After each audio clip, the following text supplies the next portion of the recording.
মোস্তফা সরোয়ার ফারুকের পরিচালনায় নির্মিত সিনেমা শনিবার বিকেল। 2016 সালে রাজধানীর গুলশানে হলি আর্টিজানের ভয়াবহ সন্ত্রাসী হামলার ঘটনা নিয়ে নির্মিত এই সিনেমাটি দেশের প্রেক্ষাগৃহে মুক্তির অনুমতি মেলেনি গত 4 বছরে।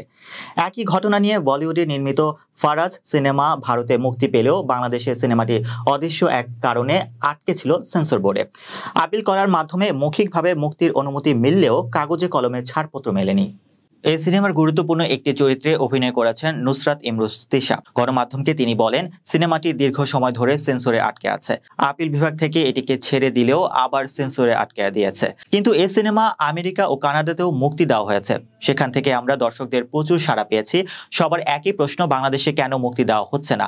আমরা নিজেরাও জানি না কেনই বা আটকে রাখা হয়েছে। তবে এখন হাসিনা সরকারের পতনের ফের সিনেমাটির মুক্তি নিয়ে আশাবাদী নির্মাতা ফারুকী মনে করেন, বৈষম্য বিরোধী আন্দোলনের ফল হিসেবে আর কোনো সিনেমা এভাবে আটকে থাকবে না, কারণ এই আন্দোলনের অন্যতম অংশীদার নির্মাতারাও। তিনি বলেন, কারো গলা চেপে ধরার সংস্কৃতি থেকে বাংলাদেশকে বের হয়ে আসতে হবে। এই পরিবর্তনের জন্যই কিন্তু বিপ্লবগুলো হয়েছে।